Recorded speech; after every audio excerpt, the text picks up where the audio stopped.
little bit of a backstory on myself, and that exactly resonates with what you're saying. Is I did VIP security training, and I was a bodyguard for since 2009, I think it was, if I remember correctly. And excuse me, the training that we did was we had to carry a plastic gun for the entire course. We had to carry it, we had to sleep with it, we had to bath with it, we had to do everything with it, purely to train us to not like it. Okay, so it wasn't our first choice of defense when we needed to get into that situation. And that's the way I saw it. I don't know if the other guys did, but that's where I saw it. And it was, you don't want to be the trigger happy person that's going to quickly run to the gun and start pulling the trigger. Use your other tools. Use your negotiation first. Use your softer skill tools that you've got, not toys, tools. And then eventually, if it gets to that point, then pull out your gun as a last resort. So you have to think. It's not just about, I've got the weapon, let me use it. You know? Actually, it's very interesting you talk about that, because my experiences with, VIP security and everything else is, and people think, oh, you want to pick up the mixed martial artist. You want to pick up the guy with the military background. Actually, no, they're red flags. Yes. If the first result that you're coming in is to use violence, you put your principal at risk.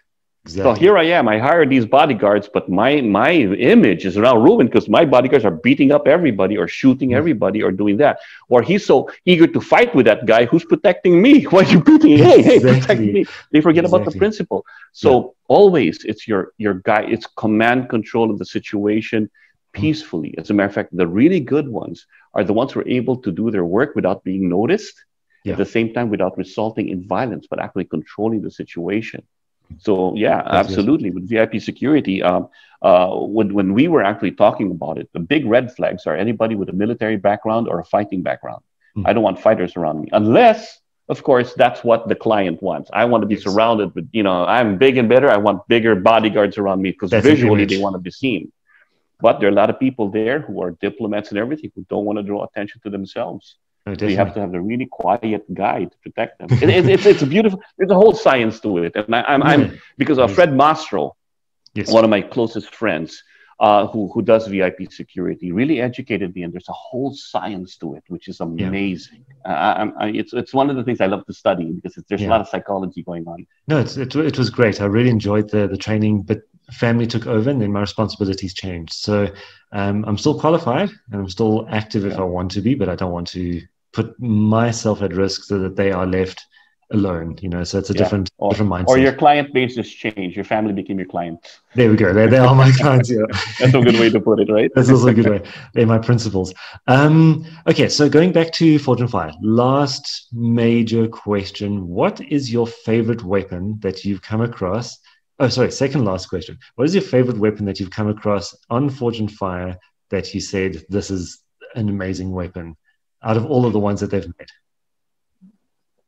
Truthfully? Truthfully. My mind. I thought you were going to say something. I am the weapon. Yeah, the weapon. You see, a lot of people go, it is because I can look at a lot of things. So this is how I approach things and say why I'm the weapon. If I pick up a tool, I look at its attributes. If it's got a point, it should be able to penetrate. If it's got an edge, it's supposed to cut. If it's curved, it's supposed to capture like nature's claws. If it's flexible, I should be able to wrap around and capture something. If it's blunt, I should do impact. That being said, the karambit episodes are my favorites. We've had 2 karambit episodes. Yes. And only because it speaks to me. It's something that I carry with me all the time. It's part of me. It's something that I love to do because I'm a fidgety guy. I have this, fidget. So the karambit to me is like a spinner. Well, here's one of them, So I like to do this a lot. I like to play with it a lot. So I have this fidget thing. So it keeps me pacified. Exactly. So this is my fidget spinner at the time of use. If I ever need it, it's there. But if I don't need it, I can play with it in my hands all the time. I'm the same. I always fiddle with all of my toys. I call them toys, and they are. They should be, right? They're fun. Yeah. They're not weapons until the person yields them, but makes it a weapon. That's what I see. Exactly, and that's so important because people go, "All right, well, how many weapons did he have?" Well, he had a knife. He had one weapon. He had a knife. What about my elbows, my knees, my punches, my headbutts, my everything else? And what about the things that were around him that becomes weapons? Yeah. But even having something in your hand all the time This will not draw attention when you're walking around and it's ready to go. And it's as dangerous as that. Draw attention. Yeah. But they're both just as dangerous depending on how you use it. It's exactly where you go for the striking points, the targets, whatever else it is. It's as dangerous as the other. And also always say to all my students, whatever weapon you've got, play with it. Whether it be a gun, obviously make sure it's safe, take all the bullets out and everything, but play with it. You can get a feel of that weapon, because if you need to use it and you don't know how it feels, you're going to be shy of it or you're going to be scared of it. So play. It's an important point too, to play with it. It's like everything else. You pick up a knife, and I tell everybody else, you should treat it like a gun. Always the same principles. So when you pick up or when you own a weapon, you have to learn how to safely use it. Just like firearms, you have to learn how to use it, clear it, never point it at anything that you're not planning to shoot. Same thing with a knife, the same respect. And people don't have that. They drop it, they leave it around and everything else. And they go, oh, but the knife is very dangerous. Okay, here's a knife. I'll leave it on the table. How many is it killing right now? None. Yeah. So it has to take somebody to pick it up. But when you pick it up, you have to know the edge awareness and all these other things and respect it, because it is a weapon. But the part of playing is very important also, because it has to become part of you, that you're never afraid to pick it up. So here's an interesting point. Segue to this. The Filipino arts were always taught in, it was a clandestine art. We had to hide it from the government.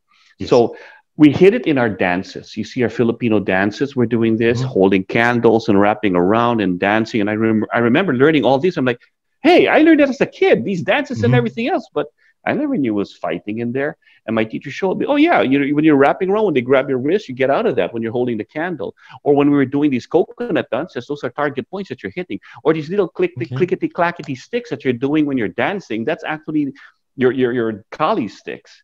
I'm like, bull crap. I went to the Philippines and I asked them, and the teacher said, no, we never heard of it that way. Then I went back to my teacher. They never heard of it that way. Because they were never allowed to have the seeing eye. Only those who are part of the art will see that. Tell me right now, when you see all these dances and cultural games, you can't unsee it. Yes. Right. I watch it. I see all the fighting aspects of our dances, all the fighting aspects of our games. But it was taught that way to the children, so the children will play with it and never fear it. Yes. When they are mature to make the proper decisions, then they're told the secrets of the art. Okay, remember that dance? So remember all that? This is how you fight with it. Whoa! Remember those sticks that you played with as a kid? This is how you fight with it. So the kid learned as a toy, never fearing it. Because if I taught you this as a weapon and you're still a kid, you'll never pick it up because you're afraid. Yeah, exactly. Pretty cool. These are the fun stories I love from my teachers. So I love going to these old men and everything else. And be it whether they're stories or made up, it doesn't matter. It's how you interpret it and put it into use that matters. Yeah, no, definitely. And I love these stories from these old men. Same as going back to the whole dancing side of stuff and the stories of that. Same as the capoeira. They were also it had to be disguised as a dance because they weren't allowed to fight. Same thing. It's brilliant how things can and people think capoeira is an empty hand fighting system. It's not. No, bladed as well. They do machetes and razor blades in their feet. It is a blade art. And you know why they do all that much movement? Because if you don't move that well, you're going to get stabbed. Yeah, exactly. You better keep out the way. The people must go watch Only the Strong, and then they'll be good with the movie again, or with the idea of that. Okay, so last bit of advice. If you've got any advice to anyone who wants to start a martial art or is currently in a martial art, what would your advice be to both of those kind of people about the training? The first thing is have fun with it, because if you have fun with it, you're having fun coming to class, you're having fun with your friends, with the teacher and everything else. Whether you learn anything or not, you're having fun. You win. Yeah. It's already something you love. And if it's something you're having fun with, you do better with it. You're more apt to stay with it. So find an art that you are truly enjoying. If you're doing something you hate, you probably won't stick with it. And before you know it, you'll be one of those guys who goes, yeah, I tried about 10 different martial arts and never finished one because you never stuck with it. Yeah. So find a particular group that you're having fun with. Then 2, really make it part of your life. So whatever you're learning, just because it's kickboxing or whatever with your hands, find its interpretation in life. Make training part of your everyday life, meaning don't think that I only train when I go to the dojo or when I'm training. No, training is all the time. So If I'm doing a wrist lock, notice when I turn the doorknob, you're twisting something. That's a wrist lock. If I'm moving around corners, when I'm evading somebody, when I walk by a corner, I evade the corner. Of course, a lot of this is in your mind. Okay, you start moving around like that in the street. People go, "What's wrong with him?" But in your mindset, you know, like I used to work nights in the hospital, so I always had a pen in my hand. But when nobody's looking, I would do this, just walking around, you know, because I'm constantly having fun. I'm flowing, I'm exercising, I'm keeping my blood moving. Cameras saw me, and security would laugh about, there goes Doug again. But I can do the same motions also just like this with my hands. So it's an everyday thing. And then find the interpretations of, if you're evading stuff, how do I evade an assaultive person? Yes. If I'm evading stuff, how do I evade somebody talking to me? Now, your voice and what you say could pierce me. You can say hurtful things. So how do I avoid you talking to me? Starting, you know, there's this thing called verbal judo. It's a very good book. You should go that. Yeah, so you're learning to find the different things in life and apply it that comes from martial arts, but then you apply it to your everyday life. And before you know it, you're a living martial artist. No, definitely. Well, personally, that's how I'm getting into all these interviews, and the radio station that I've got is all about the martial arts as well. So I've been training for about 22 years now, I think it is. I'm just going to try to work it out. And it is, it's become life. And my daughter's now starting the training as well. So just going through the different generations. And it is, you think and you see things differently all the time. And if you don't, it means you're just doing the exercises. You're not really making it your own, you know, and making it yourself as well. But yeah. Absolutely. There's so many arts in there. Yeah. That focus, you know, I always tell them there's a spiritual, a mental, and a physical. The physical is usually the last, but it is the path we take to draw in the spiritual and the mental. No, definitely it is. It's not just an exercise form, you know, that you must go do gym and go lift up weights and all that. But it's the enjoyment, or the alchemy, if you want to call it, where you're going from nothing to something quite incredible. That's what drives me as well, you know. So yeah. And then, Doug, is there anything else that you'd like to mention, tell us, would like to pass on to other people as a bit of knowledge or anything else like that? Well, before we call it a day? Thank you for having me. Hello to everybody out there in South Africa. On my bucket list to visit one day. And like you said, you know, martial arts is a way of life. It is not a one thing. It becomes part of you if you know how to make it part of you. And just like Forged in Fire, if you watch it from that point of view, I see martial arts when I'm watching that show. But once again, thank you for the chance. And I hope what I said made sense. No, it definitely did. Thank you so much. And we will maybe try help your bucket list become a reality when it comes to coming out here. We'll try to get you over here for like a seminar or something like that. It would be an honor if you guys could come through. All right. It's beautiful to see your country. Thank you so much for your time. And it's been a great, and look forward to hearing from you in the future. All right. Thank you very much. Thanks so much, Doug.